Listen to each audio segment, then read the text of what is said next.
हे हाय। Actually मेरा interview था नैगेरो company में। उसमें कई सारे राउंड्स थे। पहला राउंड था आपका एप्टीट्यूड से, फिर दूसरा राउंड था डीएसए, तीसरा राउंड था आपका कोडिंग, फिर उसके बाद था सीधा इंटरव्यूअर के सामने बैठ के आपका पूरा टेस्ट ऑनलाइन। तो मेरे को ये समझ नहीं आता कि चलो इतने सारे राउंड्स हैं, ठीक है, लेकिन एक भी राउंड में ना जो आपका रियल लाइफ में यूज हो रहा है, जैसे रियल लाइफ आपका प्रोजेक्ट जो करते हो आप जॉब पे, उसमें से कोई भी क्वेश्चन ऐसा देखा ही नहीं मैंने।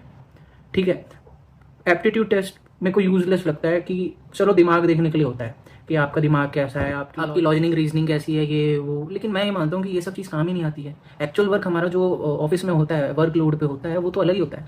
मेरे को एक्चुअल में काम फुल स्टैक का करना है, मैं यहाँ पे क्या कर रहा हूँ, प्रिंसिपल अमाउंट निकाल रहा हूँ एप्टीट्यूड में। तो इससे दिमाग कैसे पता चल रहा है मेरा, चलो मैं रट के भी निकाल लूँ।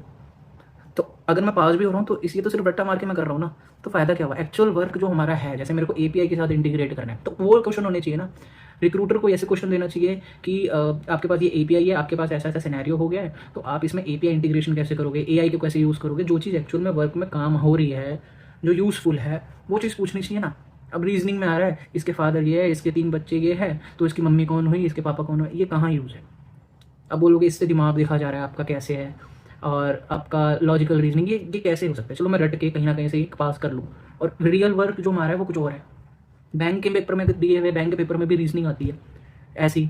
और करना क्या काम होता है, कैशियर पे बैठ जाते हैं, अकाउंटेंट पे बैठ जाते हैं, तो कुछ काम ही अलग होता है उनका। तो मैं ये पेपर जो है एप्टीट्यूड एप्टीट्यूड, इसका कुछ यूज़ ही नहीं लगता मुझे।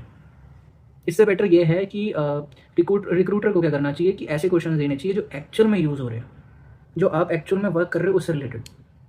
जैसे मेरे पास एक बटन है, अब वो बटन क्या कर रहा है, मैं जैसे बटन पे क्लिक कर रहा हूँ तो 4 इमेजेस मेरी लोड होकर आ रही है, अगेन बटन पे क्लिक कर रहा हूँ तो 4 नई इमेजेस अपलोड होकर आ रही है। ऐसा सिनेरियो दे, क्योंकि ये रियल वर्ल्ड में काम आता है। जैसे ऐप्स हो गए, सॉफ्टवेयर हो गए, वेबसाइट्स हो गई, ये एक्चुअल में काम करता है। लेकिन हमारे क्वेश्चन क्या होते हैं, मैथ्स का होते हैं, प्रिंसिपल अमाउंट निकालो, ये निकालो, लेकिन जो हमारा रियल वर्ल्ड सिनेरियो पे काम करते हैं हम, उससे कुछ काम ही नहीं होता। इसलिए लोग ज़्यादातर फेल हो जाते हैं, अनएम्प्लॉयड है। क्यों है, क्योंकि काम कुछ और है, सीख कुछ और है, इंटरव्यूअर पे कुछ और पूछा जा रहा है, सिलेक्शन किसी और से हो रहा है, और एक्चुअल रियल वर्ल्ड जो आपका जो काम हो रहा है ऑफिस में वो कुछ और है। तो अगर आप एक ही चीज़ पर फोकस करो ना, तो आप एक ही चीज़ को स्पेशलाइज्ड कर सकोगे, और फ्रेशर फ्रेशर ही नहीं रहेगा फिर।